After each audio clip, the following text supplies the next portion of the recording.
Now we get to say hello once again to Jeff Erickson, who joins us from his home office via Zoom.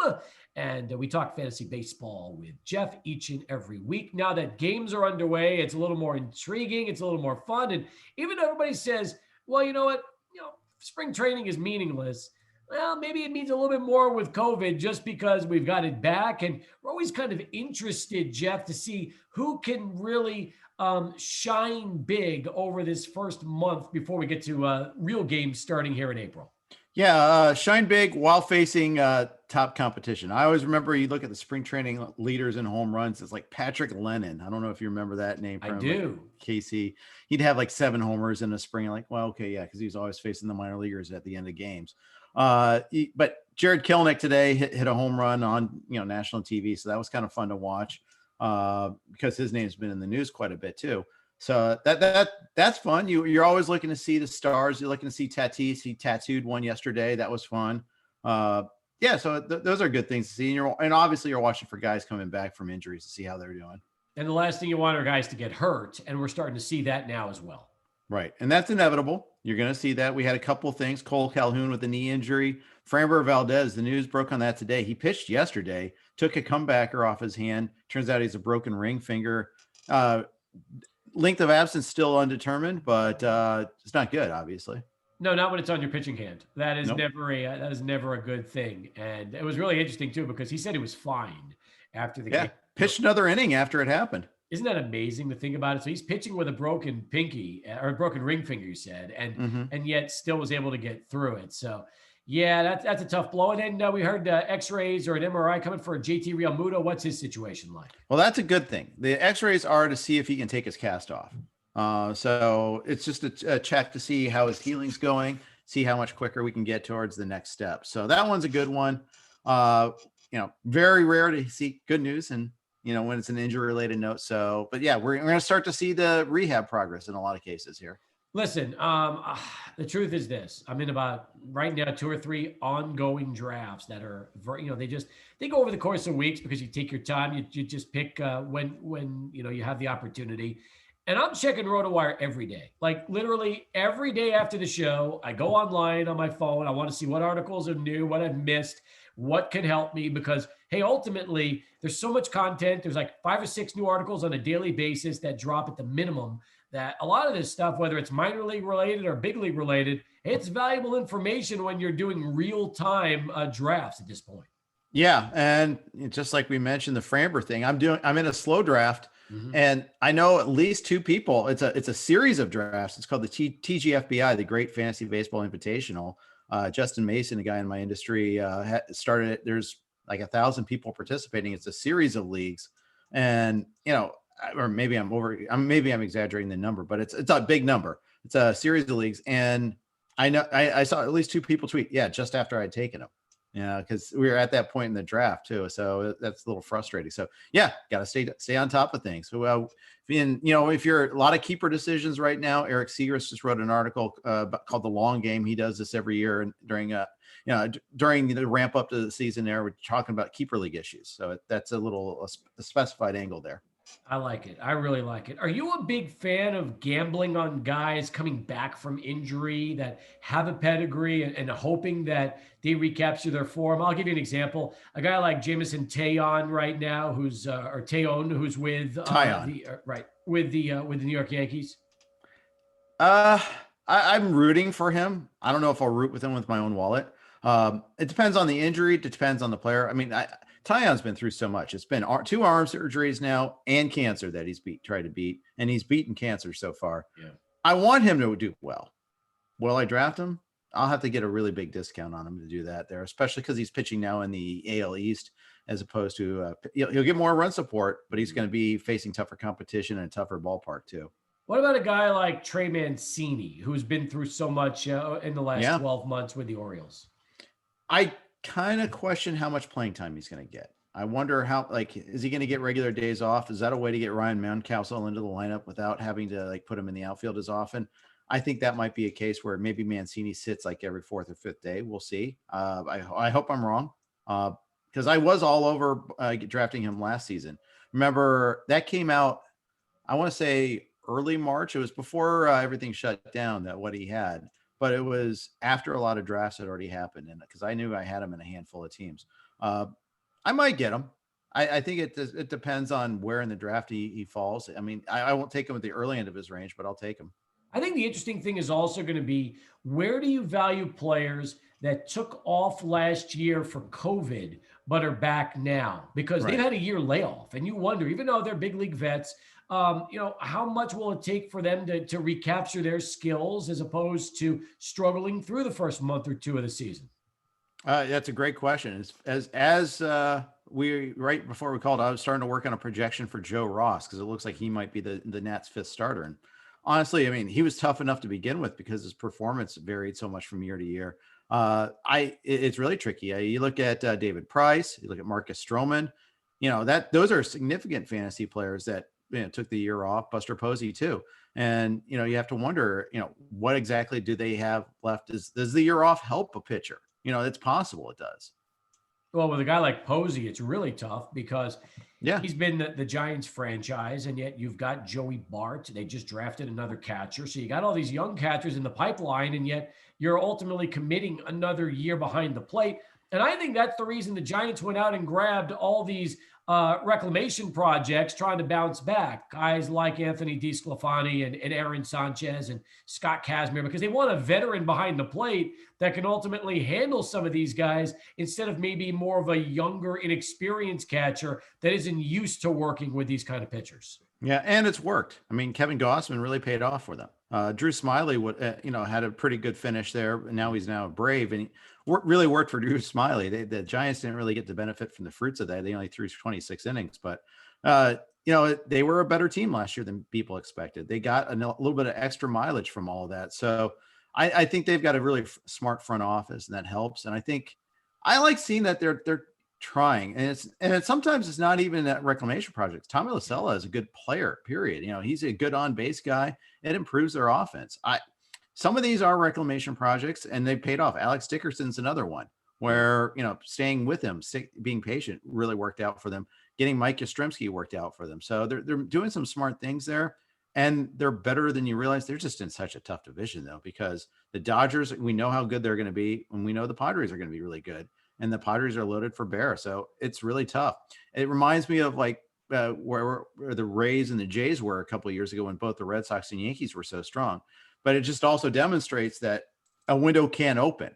You just have to be ready to pry it open when it does have that little crack open. You've got Gossman rated pretty high in your projections for this upcoming season. I think he's like a top 25 or 30 arm right now. He's close to that. And the funny thing is, that's where he's going. I'm not getting him. I'm getting beat to the punch on him a lot. That's amazing. Wouldn't have expected that. But I guess, hey, he's always had the potential. It's just a matter of putting it together and staying healthy. And when he does that, he's pretty good. Get him out of Baltimore. Amazing things can happen. He and Dylan Bundy both. No doubt about it. Back with Jeff Erickson right now from rotowire.com, your one-stop shop for fantasy sports. We're talking fantasy baseball here on the program, although I'm sure the website's cranking with so much content on everything sports-related, basketball and NFL, with free agency right around the corner and decisions to franchise players, the draft. A lot of good football content up, I'm sure. Yeah, and we're about to see a lot of cuts in the NFL with the shrinking salary cap. It's going to be really bloody, I think. I've seen some tweets hinting at that. We started to see some high-name players already leaving. J.J. Watt, that broke last week on Sunday, I think it was, where he signed with the Cardinals. And it's rare to see news break. No, it was Monday morning, I think, actually, that happened. But anyhow, that was a big deal. Not as big in the fantasy world as it is in real life, but still, nonetheless, it shows some of the painful decisions franchises are having to make. And, Houston, of course, couldn't even get a draft pick for him, but that's a more reflection, but that some of that is salary driven too. No doubt about it. Meanwhile, spring training baseball, who knows how many innings it goes? It could be 5, 6, 7. Maybe you're lucky and you get 9. It just seems like this year, throw out all the rules because it's ultimately on a game by game, team by team basis right now. Yeah, it's kind of like, we're done. I think the other night, Cincinnati and Cleveland were playing, and Cleveland was already ahead And they're like, we're done with our pitchers. And the Reds like, we got one more guy to throw. So why don't you have one more turn of at bats, even though you've already won the game? Yeah. So they did an extra half inning for that. The opposite was true, where we saw, Jack Flaherty in the very first day, he doesn't finish the inning. They decided to roll over the inning. And then he came out to start the second. And it's just, and I think John Means got pulled from the game and then went back in. I think that happened twice so far in baseball. So, I know some of the rationale for this is that started last year when we were doing the run up to the sprint season, that they had some different exhibition game rules. And the same thing applies here in spring training. It's about them getting their work in. And I get it. And if you're a fan paying for spring training, for to go to a spring training game, it's got to be a little frustrating when they say, oh, we're only doing 6 innings today, and you still pay full price. Yeah, I was going to say that being frustrating. You don't get discounted. It's not like they're going to give you 60% of your ticket value, and you don't get to interact with the players. You don't really get to do anything this spring because they're worried about obviously COVID spread. So I don't even know are players even allowed to sign autographs or do anything right now? Outside of the game itself. I don't think so. I think they're in bubbles right now at spring training. So I doubt it. Because I was watching the Cubs broadcast today on ESPN, and they alluded to Boog Shambi being in the bubble, and he's their broadcaster, and he got a day off today because ESPN was covering the game instead. But he's a former ESPN guy, great guy actually, and they're like, hey, what are you doing on your day off? But he's in a bubble, so he can't really do a whole lot there. But I wonder, do they get? I don't know if concessions are discounted or anything of that nature, or something that kind of a sop to the fans. But no. I'm going to guess no. Why do the fans ever get a break? I mean, and here's the crazy thing, okay? No matter what the sports do, whether it's strike, holdout, this situation, they always expect the fans to pay full price, and they always expect the fans to come back and do it again the next time. And if they get mad, well, they'll forget and forgive over time. They mean, if you think about it, the fans ultimately have the most power. They can not buy the merch, not buy the tickets, not buy the TV packages, and ultimately decide we're fed up, we're done. But the fans don't do that. They always, they can't not come back. And as long as that always continues, sports can do whatever they want to them.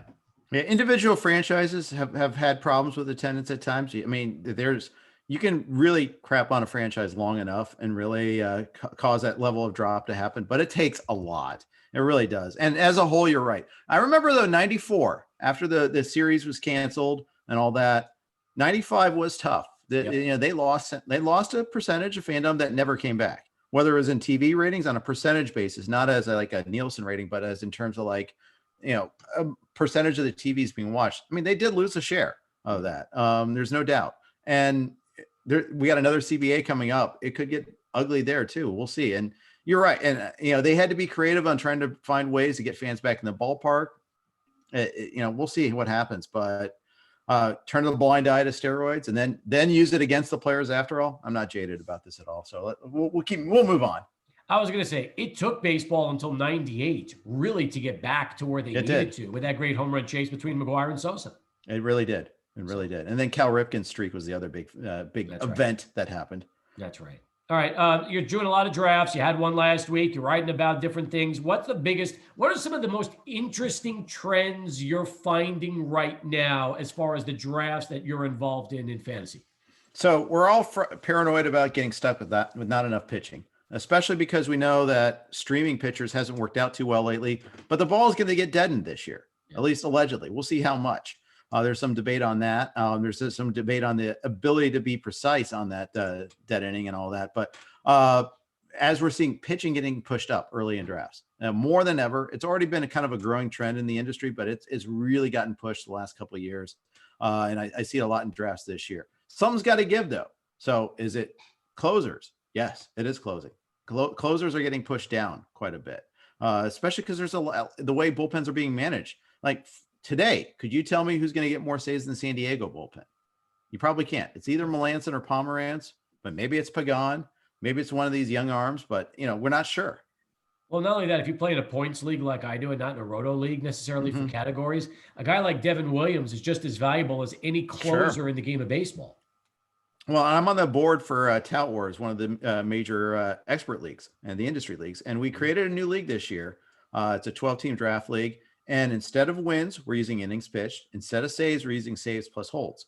It's precisely for that reason, to try to emphasize the different usage, and also because pitchers are just good pitchers, and you're kind of trying to find a way to identify that, because starting pitchers are going shorter in games too, and so we're trying to de-emphasize the wins and just try to focus more on the pitchers that are getting a lot more outs. I think we're going from that angle there. What kind of software do you use for most of your leagues? You mentioned Tout Wars and all the different leagues you're in. Do you pretty much mix them up to all the major ones? Are there some that you prefer over others? Because everybody has their own draft software, whether it's Yahoo, CBS, ESPN, and league platform. Yep. Well, I play on the NFBC, and that's my favorite format. But they have their own. But let's see, for Tout Wars, it's actually usually online, but we're using Fantrax this year to do the online auction instead. I have one on CBS. I have a couple on Yahoo as well. Trying to think what on Roto hosts a number of our leagues. RotoWire has a commish service, but we don't have a live draft room. So that's a little bit of the difference. ESPN's is fine. I've used that before too. I'm pretty agnostic. RT Sports is another one that I've done some drafts on too. I'm pretty agnostic on the platform. I prefer the NFBCs, but that's also partially because I love their actual contest too. You run the draft on there. I haven't done an auction on the NFBC, so I like CBS for auctions. Is the NFBC something anybody can do, or is that a platform for just certain teams? And no. It's a series of different types of leagues. I mean, you're playing. It's for cash, and you're playing against. Either it's never a home league. They don't run home leagues there, but you're signing up to be part of a contest. And whether it's either just that league, but there's also an overall contest for a lot of them. There's the RotoWire Online Championship. We share a partnership with them. 12-team league, $100,000 grand prize for the best overall team. But you can also win within your leagues. There's different price points. Like there's a $350 price point and a $1,050 price point. There's the main event, which is $1,400, I believe, which is a 15-team league and also an overall contest as far as that goes. They have a lot of different ways you can play. And I invite people to check it out because they run a great contest. Of course, they take their cut because they're a business. They're not a charity, but we have a really good relationship with them. Let's talk about the website, rotowire.com. In the baseball section, you've got a good one as well that is part of your rounding third column that you wrote about a couple of days ago, the anti-recency bias draft. And then you also have a good story that's up from Eric Segrist, the long game, and that was posted today. So let's talk about those two. Sure. Okay. So my idea on the anti-recency bias draft is how many times we say, don't get caught up in recency bias, especially last year, because there's only 2 months worth of a sample. And then you put Randy Arozarena in the third round, and you're burying Alex Bregman, or whatever example you want to use. So what I did was use last year's rankings, but this year's ADP to try to compose a team, a hypothetical draft, using a 12-team draft, a snake draft where I was in the middle, where I didn't punt in any categories, see what sort of team I could assemble. First round when you're in, I drafted the 7th spot of a 12-team league. Obvious first round pick is Christian Yelich. He was going the top 3 last year. He's not going there this year. But he's not hurt. He had a really bad batting average, and most of that was due to strikeout rate. And part of that was for a 1 for 27 start. So that, you identify guys that are kind of quote unquote last year's bums. Sometimes they're injury based, sometimes they're not. And you try to find, guys that you can find value at. And I tried to build a team that way. And I think it was a fun exercise. Sounds like a lot of fun. It's up right now at rotowire.com. Check it out in the baseball section. There's about 4 or 5 new articles today and a lot of things posted every single day for all you baseball fans out there. And you can get the free trial subscription too, and not even use a credit card, and you're all set and enjoy everything we're talking about. And I guess you can even enjoy the draft articles. The only thing that's not available would obviously be the specific software. Yeah, that's right. The draft software. And I do use that. I think it's great. But if you're a subscriber, you get it. And I highly, highly recommend it. Good stuff, Jeff. We'll talk to you next week. Thanks for the time. Awesome. Thanks, Steve.